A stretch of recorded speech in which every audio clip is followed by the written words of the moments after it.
Good morning everybody and welcome to this European session on Monday the 16th of September. Hope you are ready for another fantastic trading week in the world's financial markets. It's been a pretty decent month so far. The beginning of September, the first week was fantastic. Last week was a bit flat actually, with a bit more volatility in the market with high impact news announcements coming out. But we're expecting that volatility to kick into a higher gear this week with a lot of high impact news announcements coming out. I will do my very best to keep you updated with all the latest market developments and key economic themes affecting the flows of the financial markets in these webinars and highlight potential trading opportunities on the London and Sydney trading floors. But make sure you guys are tuning in to all the live trading webinars and workshops every single day to also participate in the opportunities coming up this week. So what is actually happening this week? Let's find out.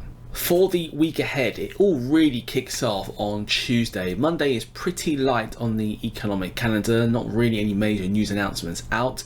We have a few bank holidays in Japan, in China as well. But Tuesday really kicks off, first of all, with the Canadian inflation report. Now, we know inflation is a big deal for currency traders. Why? Because inflation, which measures the change in the price of goods and services, it's a measure of consumer activity, because consumers, what they buy or sell in an economy, accounts for the majority of overall inflation. And the inflation report are figures that are used by central banks to determine interest rate policy. And generally speaking, when inflation is falling, this is then where central banks tend to cut interest rates to stimulate the economy. And when inflation is rising, central banks tend to increase interest rates to get people to spend less in the economy, save a little bit more as well. So over the past few years, we've had rising inflation, which has caused central banks to increase interest rates. But now we have falling inflation amongst most economies, which is causing central banks to cut interest rates. So the inflation report becomes a big deal. We know Bank of Canada have actually cut their interest rates 3 times this year so far. So the inflation report will be quite key. We also have US retail sales report on Tuesday as well. And economic data, individual economic data regarding what consumers are doing, what they're buying or selling, again, is also linked into what inflation could be in the future and interest rates. So things like retail sales, the amount of activity in the retail sector by consumers can be a big deal as well. And most central banks, by the way, have been cutting interest rates. The market has already been expecting this. So many central banks have also started to say that they're going to be data dependent. So they're going to start tracking the economic data, and depending on what that tells them, that will dictate their future actions around interest rates. This is why now individual economic announcements can be a big deal. Now on Wednesday, we have the UK inflation reports. Again, another big deal for the British pound and UK based markets. Is inflation rising? Is it falling? It's going to determine what the central bank will do, the Bank of England. And the Bank of England is an interesting central bank right now because it's a little bit more mixed on what they're going to do in the next few months. Most analysts, polled by Reuters, most economists actually do believe there's going to be one more interest rate cut this year. But some analysts are forecasting the central bank will actually have 2 interest rate cuts. All right. In fact, Goldman Sachs came out a report last week that we went through that they believe there'll be sequential rate cuts in November and December. But because of that uncertainty, that means that we can get bigger moves on any individual economic announcements. So we'll be keeping an eye on that. We have the FOMC press conference on Wednesday. Widely expected, the US Federal Reserve will cut interest rates 25 basis points. That has been the biggest market driver over the past several months, which has caused the US dollar to fall and causing dollar Swiss, dollar CAD, dollar yen to go lower, euro dollar, pound dollar, Aussie dollar, Kiwi US dollar, gold US dollar all rallying higher.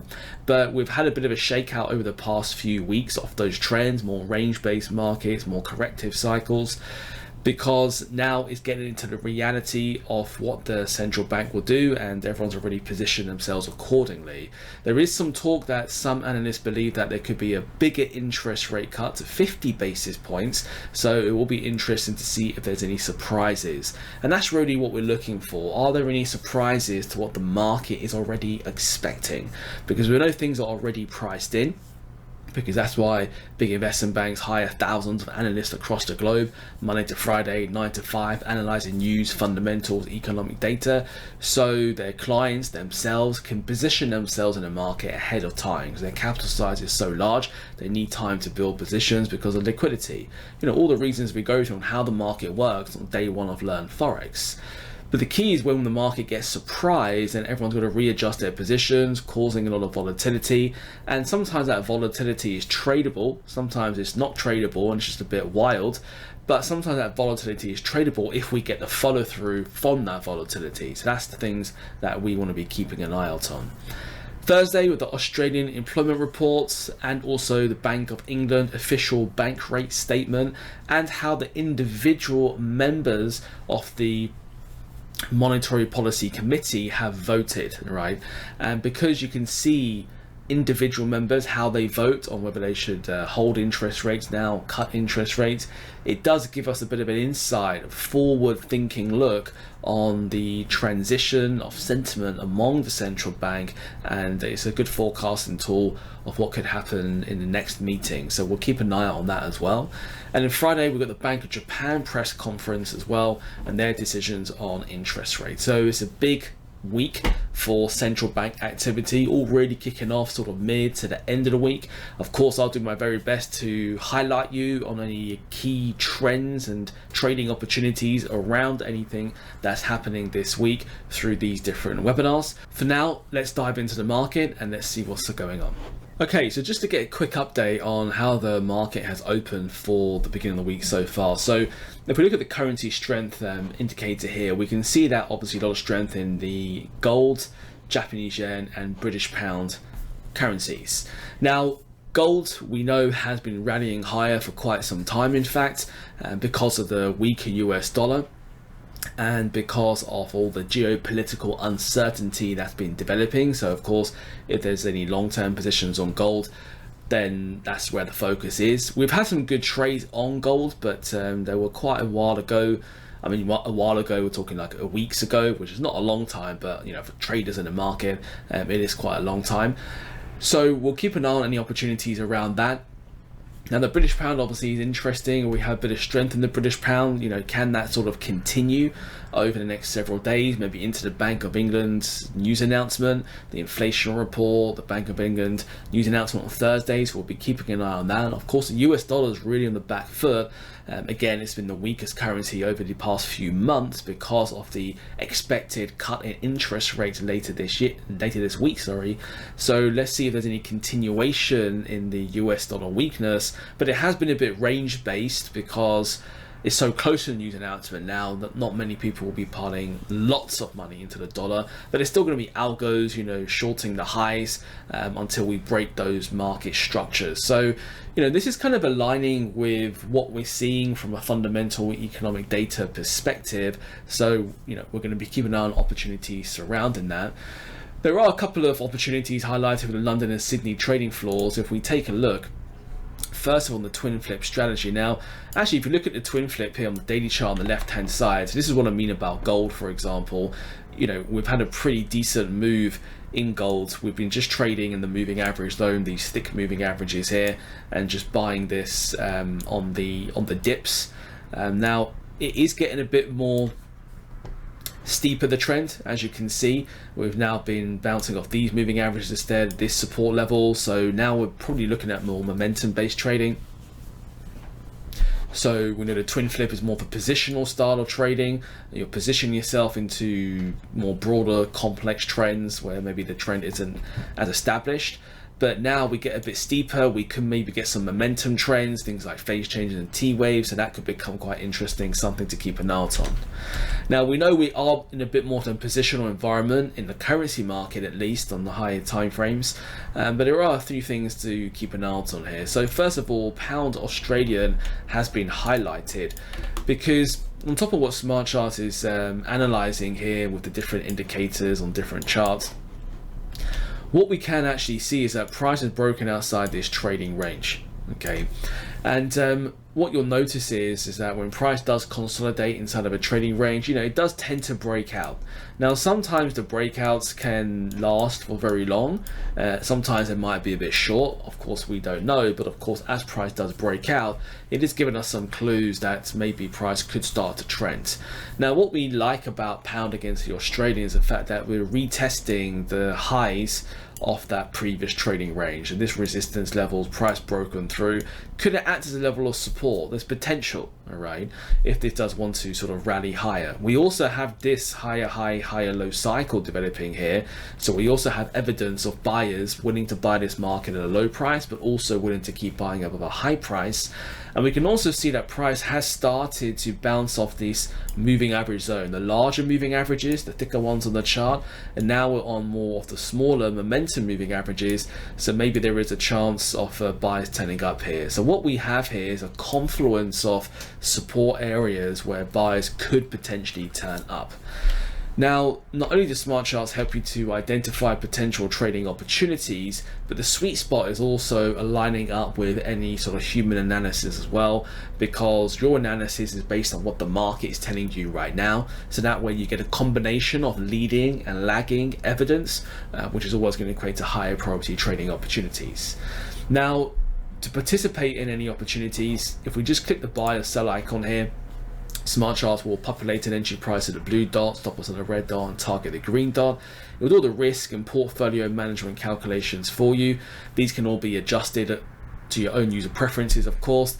Important to keep that risk low. Make sure you can deal with the random distributions of wins and losses that develop week in, week out. And we also like to set an expiry as well. For me, current bar closed on this strategy and time frame. And basically what that means is if buyers don't turn up by the end of the day, your pending trade will expire because you're trading on a daily chart. Didn't win, didn't lose, didn't cost you anything. But they do decide to turn up and continue to move, then either it goes to your target level or your stop loss level. Okay.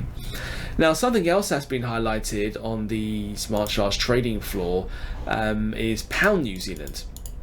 Because what we have on pound New Zealand on the 1 hour market breakout strategy is we do have this range that is potentially breaking out. Okay, so what we have here on this 1 hour chart is that we have this broad trend that has developed. Okay, so if you look at the moving average zone, we've had these big bounces off the moving average zone, but within these phase 2 moves we've had these ranges as well. Okay, so as price has been moving up, it has been ranging, and really we're looking for price to break out the range. And what we're really looking for is price to break out the trading range, basically like it did here on the left hand side. So you can see here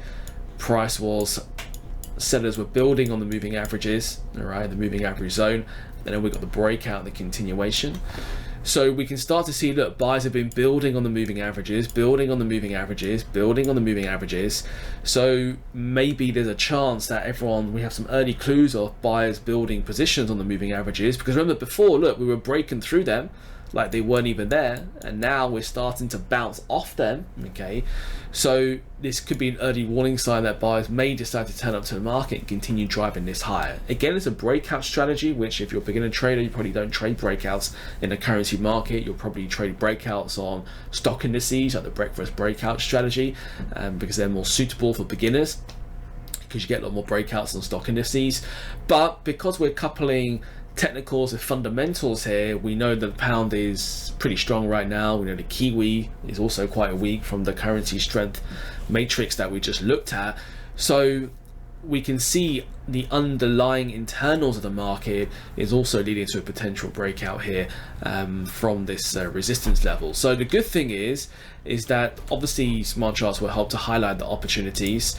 To participate in an opportunity, if you press the buy icon there, then what it'll do is it'll put an entry price here at the blue dot, and we can see this as it's above the trading range, which is good, right? We want price to break outside of the trading range for us to participate in it. Of course, stop loss on the red dot, target the green dots.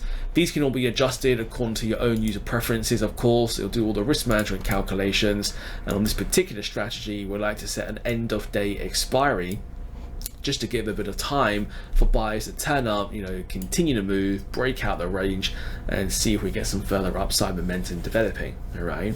Now, there are many other potential trading opportunities that will develop throughout the day, so make sure you're tuning into the live trading webinars every single day to identify them and participate in them with all the live traders inside of Smart Charts. But in the meantime, that's it from me. All the best for your trading. I'll see you next time.